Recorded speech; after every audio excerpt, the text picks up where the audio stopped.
interventions et sans plus attendre, pour laisser place au débat, je vais donner la parole à Ilan Ali.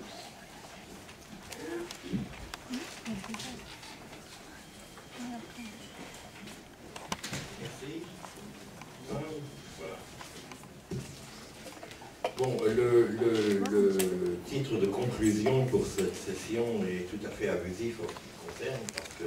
je n'ai l'intention ni de résumer, ni de commencer, ni de conclure sur l'ensemble des travaux passionnants qui ont constitué le travail de ces 2 journées très très riches et très denses. Donc je vais dire un certain nombre de choses sur l'ensemble des questions qui nous ont occupés pendant ces 2 jours. Et je vais commencer très simplement par la fin, c'est-à-dire par réagir à ce que, au propos de Dominique Vidal, sur la question d'un État, 2 États, qui effectivement n'a pas été traitée en tant que telle au cours du colloque, mais était sous-jacente, elle est intervenue dans le débat à plusieurs reprises, et elle est là bien évidemment en filigrane. Et puis il y a les déclarations de Saeb El-Khat, dont je tiens quand même à préciser, puisque j'ai quelques fonctions officielles dans l'OLP et dans les institutions du Fatah, que mon ami, collègue et frère Saeb El-Khat, avec tout le respect que je lui dois, a parlé à titre parfaitement personnel. Et que ce brusque revirement de la part d'un collègue qui s'est attaché depuis plus de 15 ans à réclamer l'application scrupuleuse de chacun des détails des accords signés qu'il a lui-même négociés, représente une rupture à 180 degrés tellement brutale qu'il est bien évident que c'est une réaction soit de colère et de dépit, soit une tentative de faire peur et d'introduire l'idée du vide ou de la rupture chez un interlocuteur. Moi, je tiens à ce propos, pour que mes propos à ce propos ne soient pas déformés, à préciser quelle est ma position personnelle, indépendamment de mes responsabilités. Moi, je suis rentré dans ce qu'on appelait la révolution palestinienne il y a un peu plus de 40 ans, parce que j'étais un partisan de la formule de l'État laïque et démocratique. Bon. Mais quand même, l'amalgame par lequel on dit,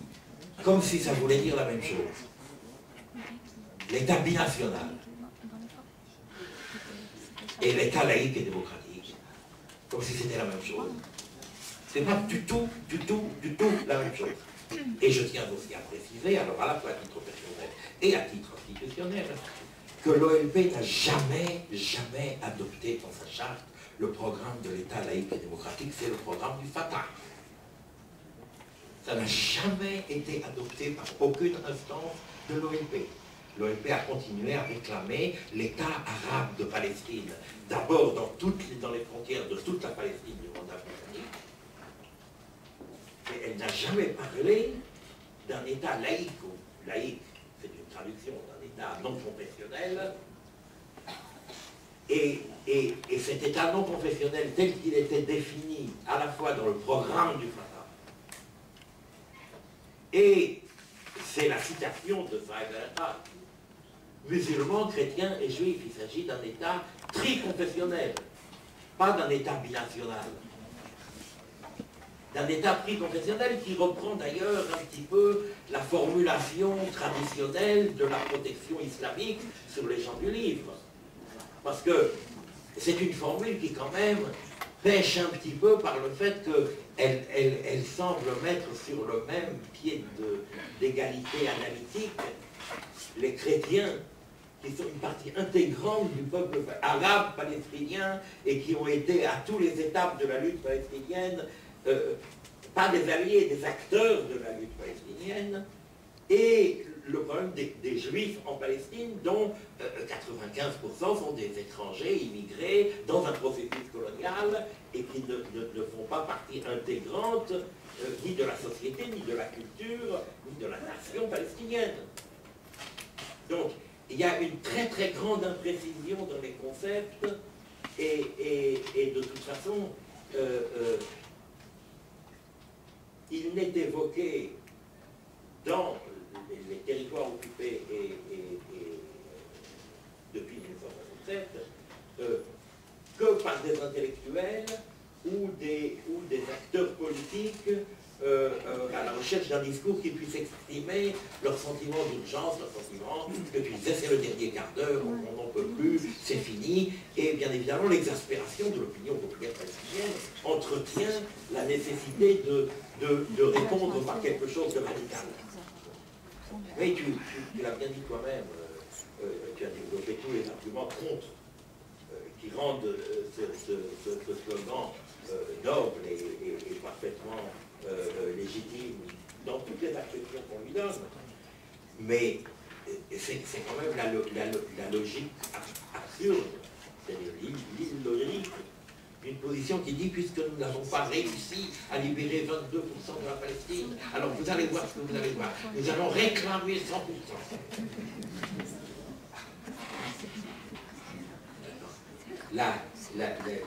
Le simple bon sens se révolte. J'ai pas réussi à avoir un peu, alors je vais demander plus. La revendication, elle est noble, elle est belle, elle va à l'encontre du principe de réalité qui consiste à prendre acte du rapport de force réel dans lequel notre discours s'inscrit.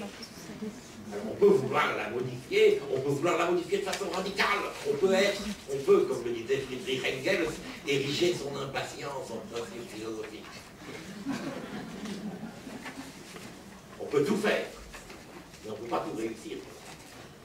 Et il y a des fois où c'est le moyen de ne rien réussir du tout, de ne rien achever. Alors, moi, par ailleurs, Dominique, on en reparlera dans un autre colloque peut-être,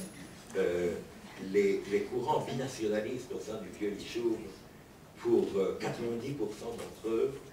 étaient hostiles à la création d'un État juif, entre guillemets, sans guillemets, à court terme,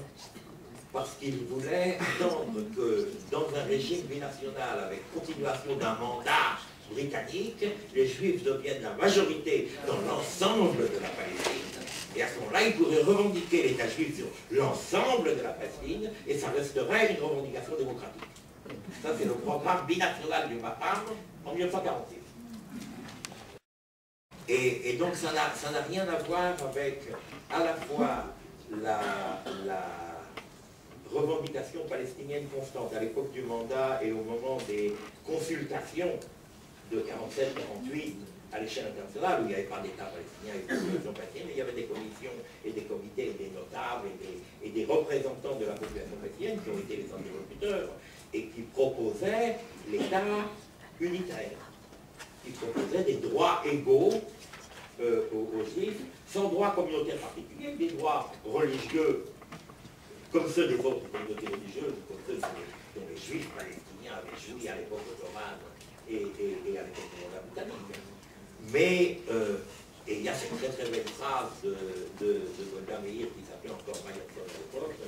et à laquelle un journaliste en 1957 lui dit « Si les Arabes vous proposaient dans un État arabe les mêmes droits que vous proposez aux Arabes dans un État juif, que diriez-vous » Alors elle répond « Nous dirions non, jamais car il faut qu'il y ait un endroit au monde où les Juifs sont la majorité. » Et le flirt d'une partie du vieux Yishuv des notables avec les idées binationalistes est plus complexe que... En tout cas, il ne suffit pas à donner des racines historiques profondes dans la société israélienne à l'idée binationale qui est largement reculée. Alors,